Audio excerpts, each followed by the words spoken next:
What's going down, everybody? Welcome back to another episode of Holmes Hobbies Motor Control. It's your boy Josh, aka Coleman, and we're back in the studio. I apologize for the dim lighting. I've had one heck of a day, and to top it all off, I came in here to shoot this video, and my studio lamp, which I just got a new bulb for, the bulb just blew in it again. So I'm down a lamp, and yeah, we're just gonna rock this show in the dimly lit room today. So anyways, you guys, it's gonna be kind of a chill episode today. I don't have anything specific as far as products that I wanted to go over today. Right now, what I really wanted to talk about more than anything is I want to address the newcomers to this hobby, to this sport, this industry, this lifestyle, whatever you want to refer to it as. There's a lot of people that are just getting into it, or maybe people that have been into it for a long time but are just shifting to the scale side of it, and they're just, they're trying to understand, they're trying to learn what to do, where to spend their money. As most of us know, money is a hard thing to come across for a lot of folks these days, including myself. So when you go to spend money on a toy, something that's not a necessity in life, you really want to make sure that money is spent properly. Make sure that you're not wasting that money. You don't want to just spend $60 here, $100 here, $200 here to find out that only one of those items worked. You really want to put some serious thought into it, and well, that's what we're going to get into today. So today's episode, we're going to talk about how to approach not just getting into the hobby, but selecting proper electronics for the hobby, right? Even though I love Holmes Hobbies products, and I am a big fan and supporter and enthusiast and all that in this industry, I am fortunate to have all these products here, okay? So it's easy for me to say, oh, here's a BR Mini, here's a BR XL, here's a BLE Pro, here's a Torque Master Spool, or whatever, a Crawlmaster Sport, or like it's easy for me to just pull these things off the shelf and show you because I'm sponsored by the company, right? But I don't want you guys to think I'm just selling you the products because they're asking me to. What I want you guys to do is to understand that I'm going to give you an honest opinion, and I'm only going to sell you on the things that I feel are really worth selling you on, okay? And to me, so far, no lie, I have had no issues with a single Holmes Hobbies product, okay? However, that doesn't mean that those products are for you, okay? Each person builds different ways. Every person has different styles of driving. Everyone has different desires with their build, expectations and the way it performs. And so what I want to do is try to help you guys better understand how to match your driving style, your driving skill, your expectations of your vehicle, all that, whatever you got going on, with the proper Holmes Hobbies product. That way you're not just purchasing something for the hell of it because I said it's a good product, and then you find out that even though it's a good product, it doesn't work for your application. So that's kind of what I'm talking about today. And sorry guys, you know how I am with my coffee. So that being said, what I want to talk about is for the new guys, when you're coming into the hobby, right? Say you get a new SCX10. I'm going to pull one up here, actually. I'm going to pull something up just for the heck of it. Alright, so here's a new SCX10 right here, right? We'll say there's an SCX10, and, well, it is an SCX10, and here next to it, I got to move my coffee. Alright, and here next to it is a Yeti Score trophy truck, right? Two of my all-time favorite trucks. Sorry, there's not a lot of room on camera to put these beasts here. I'll try to get them on here. There you go. So, all right, there we go. So, two of my all-time favorite trucks, right? The Score TT is fairly new still. It's not that old of a platform. Immediate winner for me. It's just an immediate, keeper. This right here tops the Slash 4x4 for me, as far as just badass trucks go. It's awesome. This one's bone stock. This is a highly modified axial SCX10. Most of you guys that watch this have seen this truck already, and you know most of the stuff there is to know about it. If I got a brand new SCX10 and I wanted to do this with it, I wanted this as an end result, right? But I start with, say, a Trail Honcho or a Dingo or a Power Wagon, right? Something like that. you obviously are going to have to make some changes to make that happen. Now, when you go to do that, you're going to discover a lot of things that you may not have been aware of. And remember, you guys, I'm speaking to the new guys here, okay? So, and this is my attempt to help people. I don't ever want anyone to think I'm being rude. So, you're going to have to keep in mind that you're going to have to change a lot of things. That RC truck, if you want it to be this, you can't think of it like an RC truck. You got to think of it like a model, right? And so this, I think of like an RC truck. I bash it. I full throttle, you know. Squeeze the trigger and just let it rip all over. Have fun with it. This, I would do that in stock form until I decided to start upgrading it. Once I started upgrading it, then I would start driving more and more scale. At least that's how it worked out for me, right? Well, when you put a hard body on it, it changes the way it behaves, right? So a lot of people don't go for hard bodies because they say, no, it's not going to perform good. Well, you counteract that, right? You have to make adjustments, okay? Well, here's a hard body, it performs great. So clearly that's not true. People say that if you want to rock crawl, you have to run a brushed motor. Brushless motors can't rock crawl. That's not true. People say that because in the past, it was extremely rare to see anyone run a brushless motor, right? If you ran a brushless motor, then your car was usually way too fast, or you're running an outrunner, which back then they were all sensorless, so they would stutter. They have what's called cogging, right? And they would cog when they'd start up, and they'd just jitter really bad. And you wouldn't get a smooth startup or a smooth crawl until it was already at a certain RPM. So they just didn't work good, so nobody ever went brushless. So that was the consensus for a long time. And then people like Holmes Hobbies started making brushless motors that could rock crawl really good. All right, and there's a lot of things that go into that. A lot of people think that, you know, oh, well, if this motor is a 55 turn and this motor is a 55 turn, and we're talking brushed again here, well, then clearly it doesn't matter what brand they are, they're just going to be 55 turn motors and you can expect the same performance levels. Well, that's not true. If you put a 55 turn well-built Holmes Hobbies motor against a lower grade competing motor, it's 55 turns, and you run them in the exact same truck on the exact same batteries, ESCs, exact same conditions, you will see the clear difference, right? Now, if you add the Holmes Hobbies ESCs to the equation, once again, you'll see those clear, you know, differences. However, if you don't do that ever, then you don't see those clear differences, and then you're forced to just kind of make a judgment call. You know, oh, okay, well, this guy says this is better. Well, but this guy says this is better. And you see that on Facebook all the time. People are constantly doing that. Well, what's the best ESC? Well, what's the best tire? What's the best set of shocks? I want to know what the best truck is.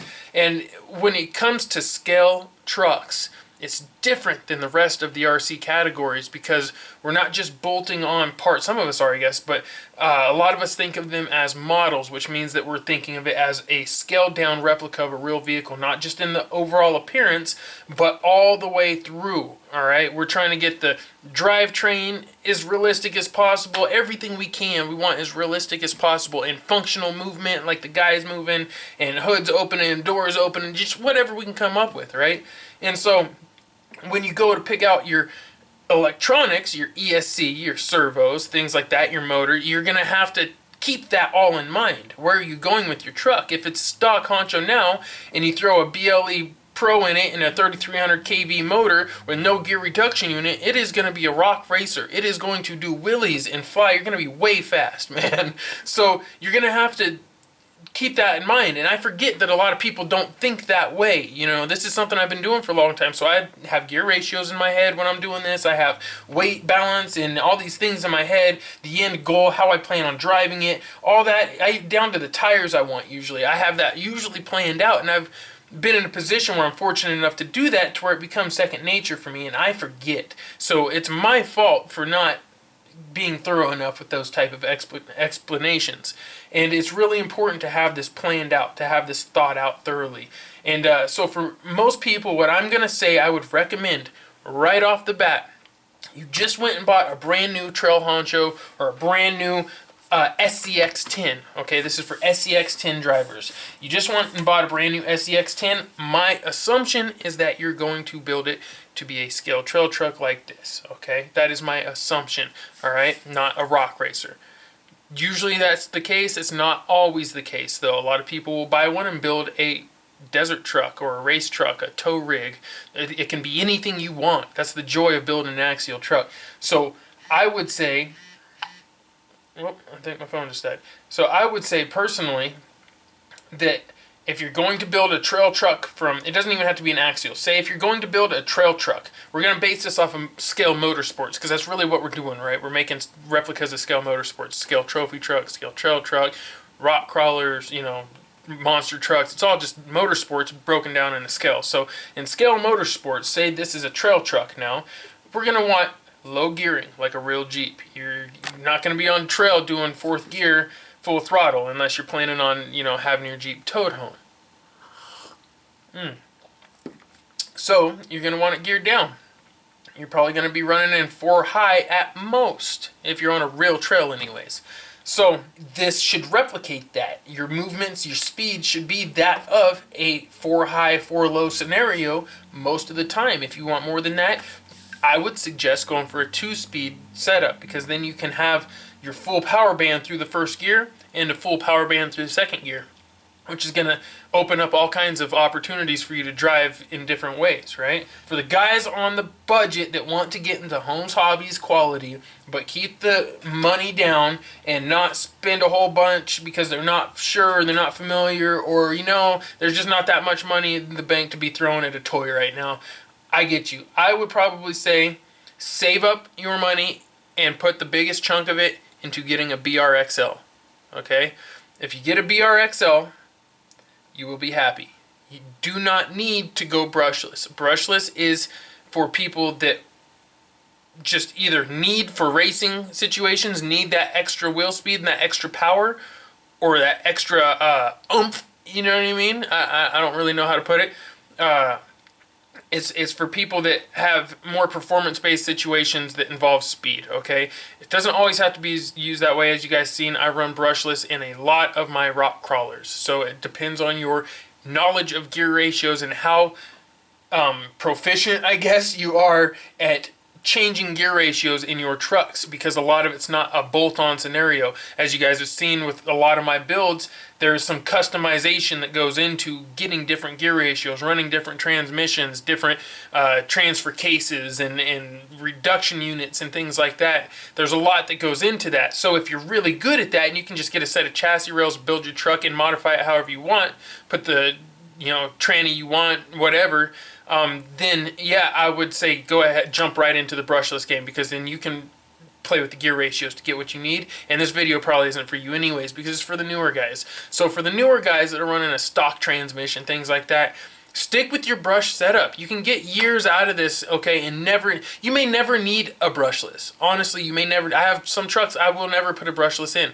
and they do just as good, okay, because I have it set up to do just as good. So get a BRXL, okay, I would show you one right now, but they're all in my trucks right now. But BRXL ESC, okay, that will give you up to 6S capability, which is overkill. You do not need that, okay? If you're putting 6S on it, then either you're really geared low or you're not driving to scale.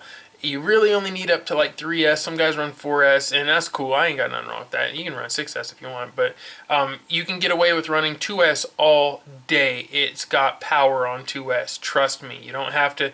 If we're talking budget here, just get a simple 2S pack. It just needs to be a quality pack. Don't get nothing cheap. You don't want to run cheap packs through a quality ESC. So get a quality pack. Once you do that, you will see you'll have plenty of power. It'll last a long time if you have your gears on stock ratios and things like that. It'll run forever. And you'll have low temps usually. Now, as far as motors go, oh, and the tuning aspect of a BRXL is awesome. You can tune the snot out of it as well. So it's great. It'll last you for a long time. If you have multiple trucks and you can't afford multiple ESCs, this ESC can be used for everything from rock crawling to rock racing to buggy racing and trophy trucks and whatever. You can run it, you know, I could put it on 6S, put it on a awesome, you know, brushed motor and put it in this and go tear stuff up. A lot of people haven't seen that anymore. Maybe I'll do that, a fast brushed build here pretty soon. So, you know, run that ESC, and then as far as motors go, you're gonna come with what, like a stock 27 turn motor, I believe. If you like that ratio, or if you like that motor, right, and how it is, you want to keep the wheel speed how it is, go for a Trailmaster Sport 27 turn. Okay, yeah, I actually do have one of those sitting here, so I'll pull it down. But just get a Trailmaster Sport, a 27 turn. It's literally like a drop-in replacement for the factory motors. The green one is hard to miss. I love these, love them. I've talked about it a lot. So you put that motor in there on a BRXL, and you're good to go for a long time, okay?